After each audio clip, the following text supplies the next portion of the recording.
Hi guys! Welcome back to my channel. So in this video ay magre-review na naman tayo ng isang lending application na kung saan ay nagpapautang daw sila up to 24,000 pesos.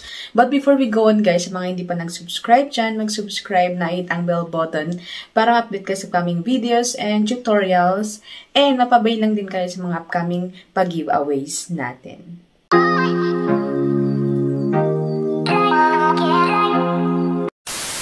So, welcome and welcome back to my channel. So, in this video nga guys, is titignan natin ang isang lending application na up to 24,000 pesos daw ang pwede nating utangin sa kanila.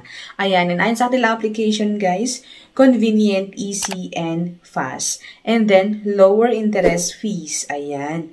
So, sabi dito na 120 days to 240 days ang loan term nito and mababa nga daw ang kanilang interest. So, let's see guys.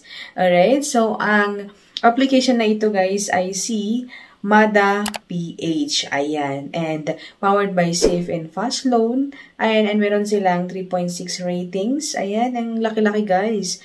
And then 4.6 stars. Ayan. So, upon downloading sa application na ito, guys, pwede nating ma-download ang application na ito sa App Store. Ayan. So, upon downloading, guys, makikita natin dito agad-agad na pwede daw silang magpapautang sa atin ng 3,000 to 24,000 pesos. Pero pag sa new na maglo-loan sa kanila is pwede daw up to 12,000 pesos. Ayan. So, yun nga, convenient, easy, and fast loan. Up to 240 days ang loan term. And meron din silang APR of 10% to 18%. So, click natin yung apply loan. Ayan. So, upon clicking that one, guys, is yun na nga, mag-a-ask sila ng phone number. Ayan. So, maglagay tayo ng phone number, active phone number kasi magbibigay sila ng OTP. Ayan. And then, after which guys is yung basic information na natin. So, ayan guys. So, meron dyan yung personal email. Ayan. Marital status, number of dependents, education, background, residence, employment, ayan. And meron din yung basic information such as yung monthly salary daw natin, company name, and of course yung Facebook. So, tatanungin nila or magre-require sila ng Facebook. So, kung gusto nyo guys ay maglagay kayo or kung hindi siya magpo-push through kasi hindi siya optional. So, maglagay na lang tayo guys and then confirm. After which guys is yung emergency contacts naman natin. Ayan. So, nangangailangan sila ng 4. Ayan. 4 to 5 na emergency contacts. So, dito sa una guys is relative daw natin. And then, second na contact is relative again. Third is yung co-worker, ayan, friend, and kasali na din sa baba or sa number 4, number 5, pwedeng friend or co-worker. Ayan. Pag-click natin yung sa box, guys, ay magde-direct sa ating phone book and doon na lang tayo magpipili ng mga contact reference natin. And be sure guys sa mga ilalagay natin na contact reference na alam nila nilalagay natin para pag in case na hindi tayo makontak is alam nila ang kanilang ginagawa kasi syempre sila ang kukulitin ng mga agent. Ayan. So, and then confirm guys. Next is yung ID information. Ayan. So, sa ID information, ilagay natin ng ID number, ID type, first name, and last name, and birthday. Ayan. So, sa mga ID pala na pwede sa kanila is CUMID. Ayan. CUMID, GSIS, SSS, PRC, passport. And then si PhilHealth. Ayan. And pwede rin si driver's license, Pag-ibig, voter's ID, and national ID. Ayan. So, marami-raming mga ID ang pwede sa kanila guys. Ayan. So, pagpili natin yun guys ay i-fill up na natin yung first name, last name, birthday, ganyan, gender, ayan. And then, confirm na natin. So, after which, guys, is yung payment details agad-agad. Ayan, so, pwede ang GCash, GrabPay, PayMaya, and bank. So, of course, ay gagamitin natin si GCash, ayan. And then, confirm na natin. So, dito na guys, sabi dito, credit limit is evaluating in 50 or 60 seconds or 1 minute. We are evaluating your credit limit. Maximum limit can reach 28,000 pesos after timely repayment. Pag daw yun na nga, pag on time tayo nababayad is pwede daw makakuha ng 28,000 loan credit. Ayan. And after which guys, yun na nga, i-review nila ang ating information, lahat-lahat na ng ating nilagay. And yun na, and hindi po tayo approve sa application na attach. Ayan. So, hindi ko alam kung bakit. Siguro hindi nila bet yung mga pinaglalagay ko, ganyan. So, sabi dito, your loan was disapproved for failing to meet our current criteria. So, ayun guys, fail tayo sa application na ito. So, sa mga nakasubok dyan, ay comment down below kung ox ba tong si Mada PH na ito sa inyo or hindi. So, that's it my video and I hope na nagustuhan niyo sa mga nagbabalak na mag-utang. Ayan. Though hindi po natin na-try kung magkano yung mga bawas, dagdag bawas, ganyan. Pero sa mga nakapag-try nga dyan, mag-comment kayo sa baba para tulungan tayo guys. So, hopefully, ay okay sa ibang mga user si Mada PH. So, thank you for watching and see you on my next one. Bye! Hi guys! Welcome back to my channel. So, in this video is, i-review natin ang isang lending application na up to 60,000 pesos daw ang pwedeng makuha or pwedeng mahiram sa loan application na ito. Within 3 minutes guys, ay pwede tayong mag-withdraw sa loan application na ito. But before we go on guys, sa mga hindi pa nag-subscribe dyan, mag-subscribe na hit ang bell button para ma-update kayo sa upcoming videos and tutorials. And of course, mag-comment sa baba, i-share na rin ang video ito para mapabilang kayo sa mga upcoming na pag-giveaway po natin.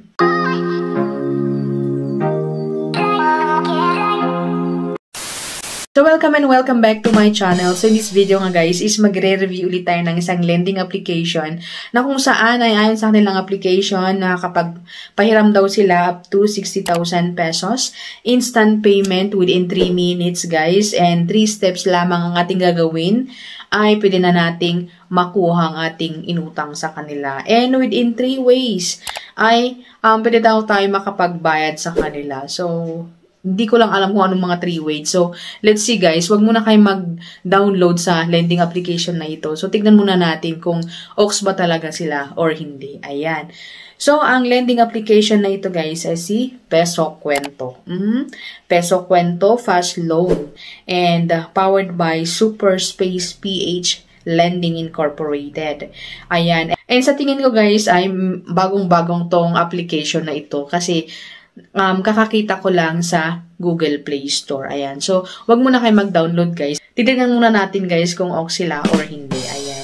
So, upon downloading guys, ay makikita natin dito agad-agad yung permission sa ating personal information, financial information, contact list information, list of installed application, and SMS information. So, ang dami nilang kukuning permission sa atin. Ayan.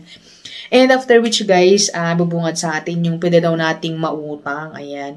So, maximum loan of 60,000 pesos. And yan, sabi dito, total amount is 60,000 pesos. Ayan. And sabi din dito sa baba niya, high loan amounts. Pass rate is 85%. Review in 30 minutes.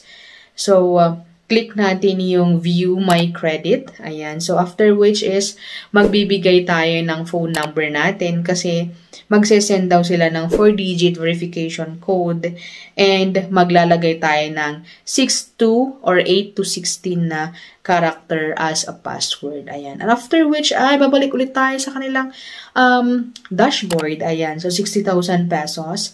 Click natin yung view credit. Ayan. So, pagkatapos natin itap yung view credit, guys, ay dito na, allow Peso Kwento to make phone calls and etc. Basta yun na, guys. Allow lang natin para makapag-proceed. And dito nang nakakalito, guys. Ayan. So, sabi dito sa taas, nakikita niya sa screenshot, 7,500, 15,000, 30,000, and 60,000. And sa baba niya is payee, withdrawal channel, and withdrawal amount agad-agad. So, makikita nyo guys na agad-agad silang humingi ng ating withdrawal channel. So, wala na mga kaik-ikan like yung information natin, yung mga pa-ID, ayan, kung ano mga ID ang kailangan natin or yung mga information natin, ayan, na tulad ng mga ibang application.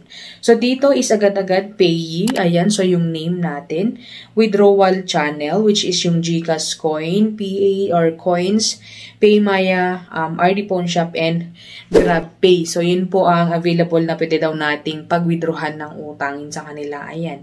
And then, yung withdrawal account natin. So, yung name natin, ayan. So, parehas lang din, or yung number pala ng ating GCash. Ayan. So, medyo nalito ako dun, guys. Ayan. So, nakakalito talaga to. Promise. So, panoorin niyo muna ang video ito. So, click natin yung submit. Ayan. So, nakakaloka guys kasi upon submitting ay yun na talaga. So, medyo napapost ako ng 1 minute guys. Kayan.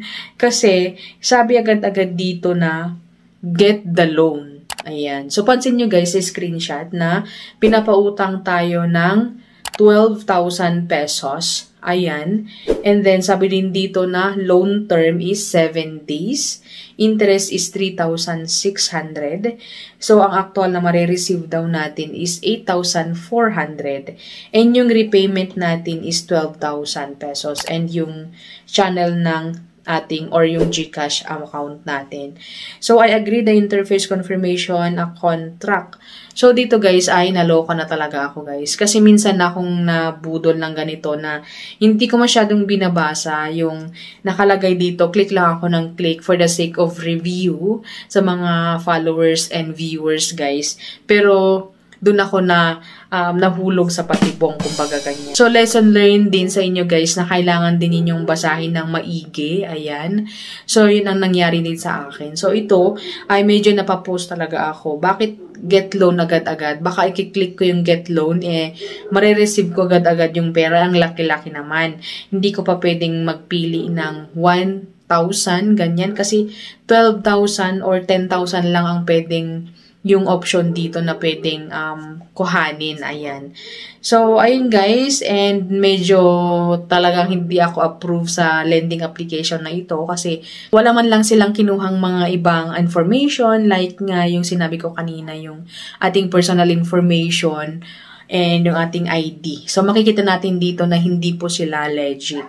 So, hindi ko po ito maire-recommend sa inyo, guys. Ayan. Though, malaki yung talagang ipapautang sa atin, guys. Kasi nga, magpipili lang tayo dito ng 10,000 to 12,000 as first timer. Pero, yun na nga, guys. At hindi ko siya maire-recommend sa inyo. Baka, mamaya magbabayad tayo ng apakalaki guys. And mind you guys na 7 days po yung loan term nito. So, pero hindi ko naman sinasabi na pare-parehas yung mga experience ng mga maglo-loan sa kanila. So, sa mga nakapag-try dyan, ay please comment down below para makita ko naman or makita ng mga makita namin na mga first-timers sa lending application na ito. So, that's it my video and I hope na na-enlighten kayo sa tutorial na ito or na-enlighten kayo sa application na ito. So, thank you for watching and see you on my next video. Like and subscribe!